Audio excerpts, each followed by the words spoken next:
2022 was a year that got kicked off with a lot of optimism, and around here we have a big legacy to keep pushing forward. And I felt that this past year we had a lot of successes that kept that mission moving forward. So my name's Diane Rojas, and I'm the Vice President of Health and Human Services, and I have the opportunity to oversee 3 very important programs. One includes the Family Support Services, the other would be the Substance Use Treatment Program, and then also our Seniors Programming.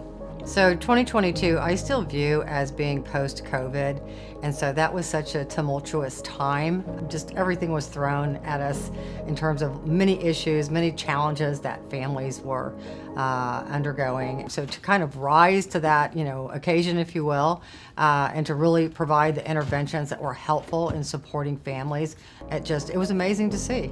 My name is Sonia Lopez-Tinoco. I am the Vice President for Workforce Development and Hospitality Services.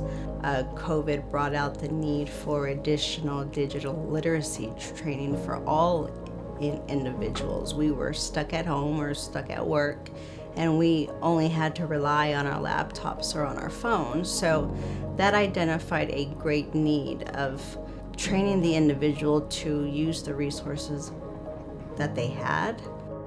But we found out that we were not prepared in those ways. So we try to help the community any way that we can. If we currently aren't providing the service, it's like, okay, let's identify what exactly is the need, and is there any way that we can provide that service. So we are in the process of identifying those niches of what we do good, but also something that maybe we haven't done before or something that we used to do in the past, working on it, improving it, and offering a whole new slate. I am Dr. Jim Hammond, and I'm the Superintendent of Schools with Guadalupe Centers. In 2022, Guadalupe Centers Charter Schools remains the fastest growing charter school in the Kansas City metro area. We have a waiting list, and that says a lot about the quality of instruction and the opportunities we offer. Probably one of the biggest accomplishments thus far this year has been the achievement of a refined strategic plan, which allows for culturally sustainable education practices, as well as Tier 1 instruction, which allows us to meet the students where they are in the learning spectrum, and a huge focus on English, language, and reading skills. One of our key focuses was to invest in our staff. One was we conducted a salary and benefits audit that was able to tell us where we stand with our peers. We also initiated a 403B match, which is just a big home run for our organization, and to be able to recruit and retain staff going forward. And then better training opportunities. We were able to implement some new processes and systems. I'm Alexis Bustamante Delaney of Guadalupe Centers, and I oversee the Early Childhood and Youth Development Program. Our community is made up of a lot of immigrants, and not only are they the working poor, but just as all the other families that work need quality early education. So we have a dual language curriculum for early childhood that involves and engages parents on a very high level. For instance, we just had a visit to the zoo. The children went to the zoo this past year, and from that real life experience, the classroom discussion expanded on that, so the children could select a habitat that they wanted to recreate at home with their families. So we had parent participation at an all-time high.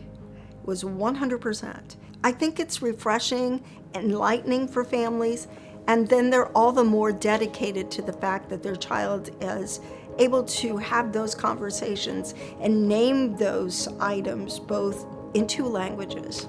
We started a more proactive approach to engage longtime community partners, continue to nurture those relationships, but we also became more proactive in seeking out new relationships. In 2022, the Family Support Program was able to assist families with over $400,000 worth of specific assistance. And this is funding that's utilized to help intervene and get them into a better place, if you will. Our families are comfortable with us. which is why we've been around for so long. We're actually giving them a hand up. We don't like to look at it as a hand out because these folks are hardworking folks. We have that bond with our clients, so anything that we can do to help, that's why we're here. They're struggling, they've been faced with various challenges, obstacles, and then with respect to the economy, in terms of inflation, with respect to the food cost and gasoline cost, and just struggling to make ends meet. They would say things like, if it weren't for Guadalupe Centers, I don't know what my family would have done.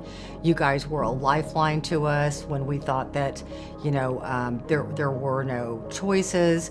And then having Guadalupe Centers there as a safety net was so important to them, and they, over and over again, they would just, share that with us. The future continues to look bright for the Guadalupe Centers and all the families that we serve.